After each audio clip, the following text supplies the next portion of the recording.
What is going on, guys? Welcome to Greggles TV Daily, your source for daily tech news. Make sure you're subscribed so you know what's going on in the world of tech. How is everyone doing? Hope you're having a fantastic day. We are deep into...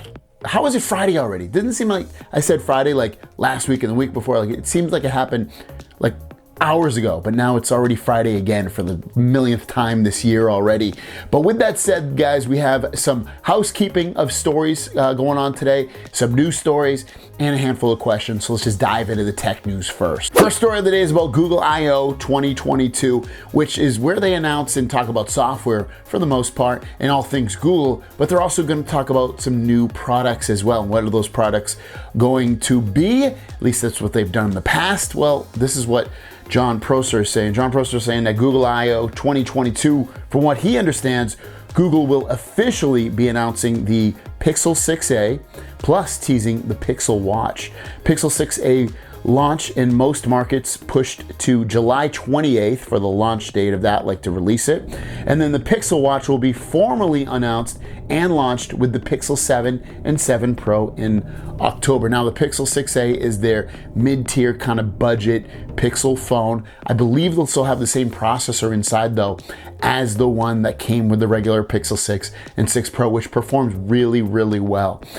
You get really good performance on that. It's very fluid, definitely the most fluid Pixel phone I've had in a long time. Even just day-to-day operations, I feel like it's more fluid than some of the Samsung phones and maybe all the Samsung phones, just fluidness. I'm just talking about maybe not every single aspect of the processor, but just day-to-day usage of running around the phone. So good things to look forward to for the Pixel 6a, and then their watch is going to be a competitor to the Galaxy Watch 4 because it's also going to run the regular Android software on there and have their own Pixel features, whatever they announce for it. So very exciting stuff coming out in just a few weeks. Next up is if you're looking to pre-order the new OnePlus phone, you actually can now for only $1. You don't need to get invited or any of this other BS they used to do in the past. But if you go to their website right now, I'll link it down below, OnePlus 10 Pro 5G, again, you can pre-order it for $1. And when you do that, you also get for free their Buds Pro and early shipping. And you have to do this between March 24th and March 31st. And you can choose the color you want, either Emerald Forest or volcanic black for the phone. And then you also can choose one of the free pairs of buds, either the matte black or the glossy white. So not a bad deal if you're a OnePlus fan, you love OnePlus phones. This is not too shabby to get started and get going with that, even before they even fully announce the phone. Next up is about not so much this phone, but the Galaxy Z line. Now, yesterday, we talked about a potential Galaxy Z rollable or some other Z phone coming out in the second half of this year. We heard from multiple people saying that's gonna come out in the second half of 2022. Well, Ross Young, who we also spoke about yesterday, he kind of said it was supposed to, but he wasn't sure anymore. And now he responded to himself saying the following about this third Galaxy Z phone potentially coming out this year. He said that we hear Samsung's Project Diamond is the S23. We heard yesterday the Diamond phone was the new foldable phone, but he's saying that's not true. It's the S23 phone. And then he said also doesn't look like a third foldable device this year. But now we know that the S23 is called what it is called internally. So with all that said, he's saying it's not coming out, and he knows it based off supply chain with the displays. He follows that, day to day basically. So he's going to be able to tell if they're working on some kind of new folding technology, rollable technology, and if they plan to put it out that exact year. And he's saying it's not going to happen. But again, we have the other side that's saying it will. So he said this also with, just to go back a little bit, he said this with the folding Pixel phone. A lot of people are saying it's coming out at the end of 2021. He said it's not, and then he said it's not. He said it's been canceled. So he was kind of right. He said that because now we're hearing it's going to come out in 2022.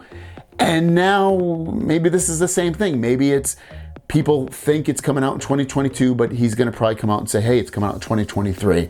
So we'll wait and see what happens, who's right on this end.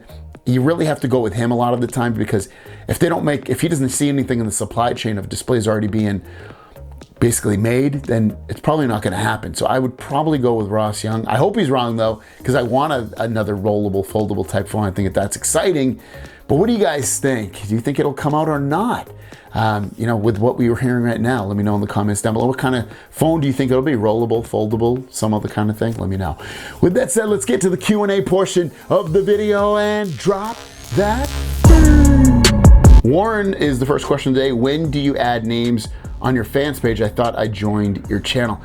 I do it with the Patreon supporters. Now, it's not something I wouldn't think about adding from the people that are on the network, on the join from the YouTube side. It's definitely gonna have to be higher than the dollar side. If you're on the, I think there's a $5 I'd have to look at it again. So if there's people on that, I will start adding those names as well. And just to be clear too, on the Patreon side, you have to be $5 or more. Keenan Jackson says, your advice on switching from the Fold 3 to the Duo 2 instead of Fold 4, switching from Z Fold 3 to Z Fold 4 might be like having the same phone with minor upgrades. Duo 2 I have a keyboard improved a lot over the past 6 months. Plus, I won't have to worry about issues with the inner display, which is my greatest fear with the Z Fold. I don't know if, is that a question? Yeah, I guess if your question is like, is it gonna be an incremental update from the Z Fold 3 to Z Fold 4? It's kind of sounding like it might be. And then, but the Duo 2 is a different device. I just can't, the Duo 2 is a cool, interesting device. I just can't wrap my head around it and get fully integrated into it. There's something about it that just doesn't feel fluid about it in terms of using it as a phone. So that's why I don't really recommend it. And there you guys go. That is all your questions for today. Kind of a light question day. So if you have a question, leave it in the comments down below with the word question, and we'll see you down the road.